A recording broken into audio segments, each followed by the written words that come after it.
आम के बाग की सैर। एक दिन बादशाह अकबर और बीरबल आम के बाग में टहल रहे थे। वे हमेशा की तरह अलग अलग विषयों पर चर्चा कर रहे थे। अचानक एक तीर बादशाह अकबर के सिर के ऊपर से होता हुआ गुजर गया। यह देखकर उन्हें बहुत गुस्सा आया। वे सोचने लगे कि कोई व्यक्ति उन्हें मारने का प्रयास कर रहा है। उन्होंने अपने सिपाहियों को आदेश दिया कि तीर चलाने वाले को पकड़कर मौत के घाट उतार दिया जाए। कुछ ही देर बाद दो सिपाही एक लड़के को घसीटते हुए ले आए, जो बहुत डरा हुआ दिखाई दे रहा था। एक सिपाही ने कहा, जहाँ बना, इसी लड़के ने आप पर तीर चलाया है। अकबर बोले, ए लड़के, तुमने हिंदुस्तान के बादशाह अकबर पर तीर चलाया है, तुम्हें माफ़ नहीं किया जाएगा। नहीं नहीं, मैंने ऐसा कुछ नहीं किया, लड़का रोता हुआ बोला। अकबर ने अपने सिपाहियों से कहा, इसे उसी तरह मार डालो जिस तरह इसने मुझे मारना चाहा। इसे पकड़ो और इस पर तीर चलाओ।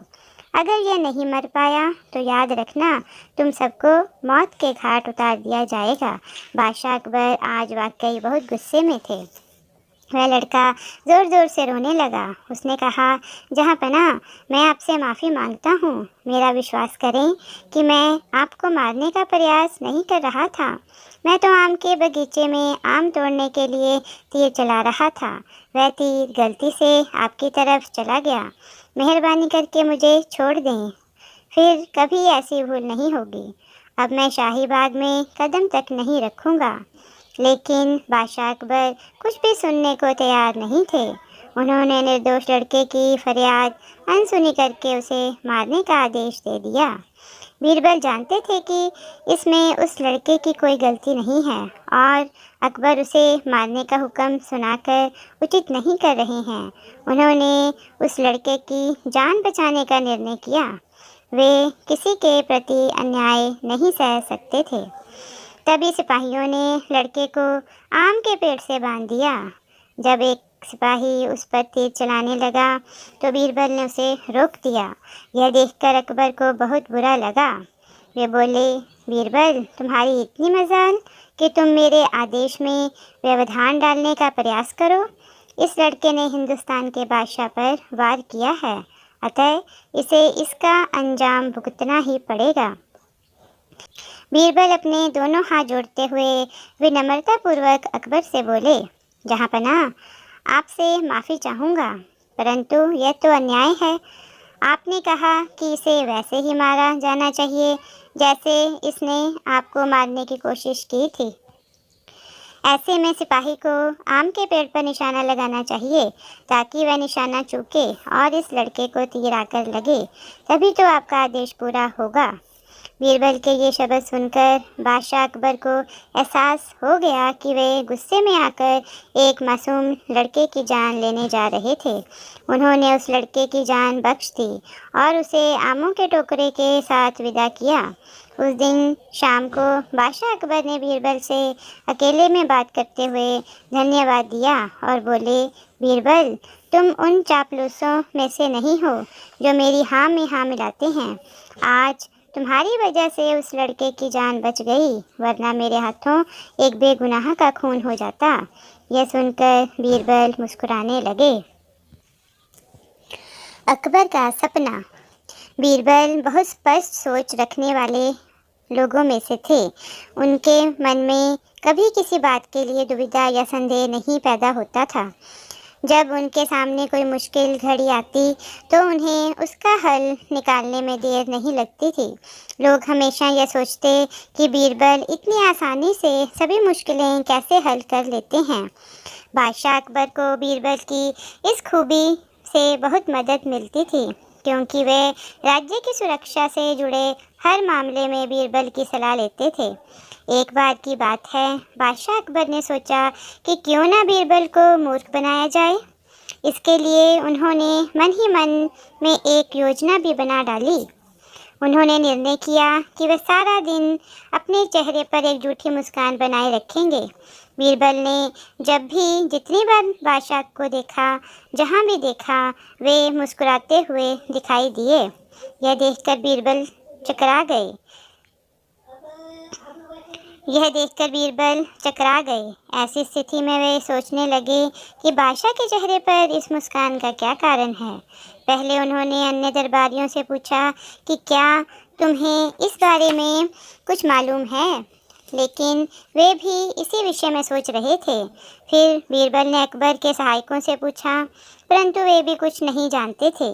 बीरबल ने सोचा कि बादशाह अकबर स्वतः सामान्य हो जाएंगे, लेकिन ऐसा नहीं हुआ। अंत में उन्होंने बादशाह के पास जाकर पूछा, महाराज, आज मैं आपको सुबह से मुस्कुराते हुए देख रहा हूँ। क्या मैं इसकी वजह जान सकता हूँ? ऐसी क्या बात है कि आज आपके चेहरे पर लगातार एक मुस्कान बनी हुई है?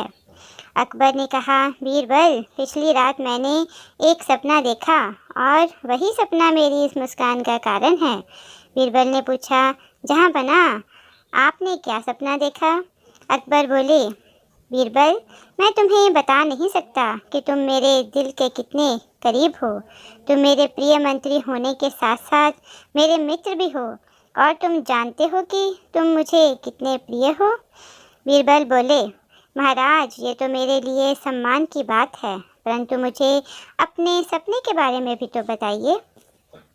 अकबर बोले, मित्र, मैंने तुम्हें अपने सपने में देखा। हम दोनों एक खेत से होकर गुजर रहे थे। खेत में 2 गड्ढे थे। मैं शहद से भरे गड्ढे में गिरा और तुम कीचड़ से भरे गड्ढे में जा गिरे। यही बात मेरे चेहरे पर मुस्कान की वजह है। अपने सपने के बारे में बताने के बाद बादशाह अकबर हंसने लगे। अकबर ने सोचा कि आज उन्होंने अपनी बात से बीरबल की बोलती बंद कर दी है। तभी बीरबल बोले, महाराज, यह तो आधा सपना हुआ। बादशाह अकबर उलझन में पड़ गए और पूछा, तुम ऐसा कैसे कह सकते हो? बीरबल बोले, जहाँपना, मुझे भी यही सपना आया था। मैंने देखा कि हम दोनों गड्ढों से बाहर आ गए और अपने आप को साफ करने के लिए पानी की तलाश करने लगे, परंतु वहाँ कोई नदी, तालाब या झील नहीं दिखाई दे रही थी। इसलिए आप मुझे चाटने लगे और मैं आपको चाटने लगा। बीरबल की बात सुनकर बादशाह अकबर बदले झांकने लगे। सभी दरबारी और मंत्री अपना मुंह छिपाकर अपनी हंसी रोकने की कोशिश कर रहे थे। अंधे साधु का राज। एक दिन बादशाह अकबर का दरबार लगा हुआ था। सभी दरबारी बादशाह के साथ अलग अलग विषयों पर चर्चा कर रहे थे, परंतु बीरबल तबीयत खराब होने के कारण अपने घर चले गए थे। वे घर पहुंचकर चारपाई पर बैठे ही थे कि किसी ने दरवाज़ा खटखटाया। दरवाज़ा खोलने पर उन्होंने देखा कि महल का एक नौकर सामने खड़ा है। बीरबल के पूछने पर वह बोला, बीरबल जी, बादशाह अकबर ने आपको तुरंत महल में बुलवाया है। आपके किसी संबंधी से जुड़ा कोई बहुत महत्वपूर्ण मामला है। मेरे संबंधी? मेरे कौन से संबंधियों को बादशाह अकबर की मदद लेनी पड़ रही है? बीरबल ने सोचा। नौकर की बात सुनते ही बीरबल तुरंत दरबार में गए। उन्होंने देखा कि उनके रिश्ते का एक भाई, उसकी पत्नी और उनकी अनाथ भतीजी बादशाह से मदद मांगने आए हैं। वह बच्ची बीरबल के दूर के रिश्ते के एक भाई की बेटी थी। बीरबल बोले, जहाँपना, क्या मामला है? सब ठीक तो है ना? अकबर ने कहा, बीरबल, मामला बहुत गंभीर है। तुम्हारे रिश्तेदारों ने बताया कि वे तुम्हारी भतीजी को एक अंधे साधु के पास ले गए थे ताकि उसके भविष्य की जानकारी प्राप्त हो सके। लेकिन जब तुम्हारी भतीजी ने उस साधु को देखा तो वह डर के मारे चिल्लाने लगी। फिर इसने बताया कि यह वही व्यक्ति है जिसने उसके माता पिता की हत्या की थी। अब उन्हें इस मामले में तुम्हारी मदद चाहिए।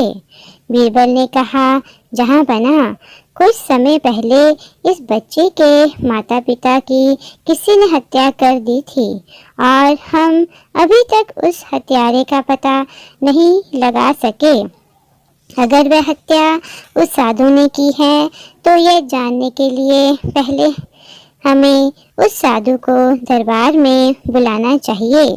तभी उस अंधे साधु का रहस्य खुल सकेगा। अगले दिन अंधे साधु को दरबार में बुलाया गया। उसे देखकर वह बच्ची चिल्लाने लगी, इसने मेरे माँ बाप को मारा है, इसी ने उनकी हत्या की है, इसे यहाँ से ले जाकर जेल में डाल दो, यह दुष्ट साधु है। वह साधु बोला, ये लड़की कौन है, ये ऐसी बातें क्यों बोल रही है, मैं भला किसी को कैसे मार सकता हूँ, मैं तो देख भी नहीं सकता। बीरबल को अंदाजा हो गया था कि वह साधु धोखेबाज है। उन्होंने सच्चाई जानने के लिए एक तरकीब सोच ली। इसके बाद बीरबल ने उस अंधे साधु को दरबार के बीच में लाकर खड़ा किया। फिर वे अचानक उसकी ओर एक नंगी तलवार लेकर ऐसे आए जैसे उसे मारने जा रहे हों। अंधा साधु भी अपनी तलवार निकालकर लड़ने के लिए तैयार हो गया।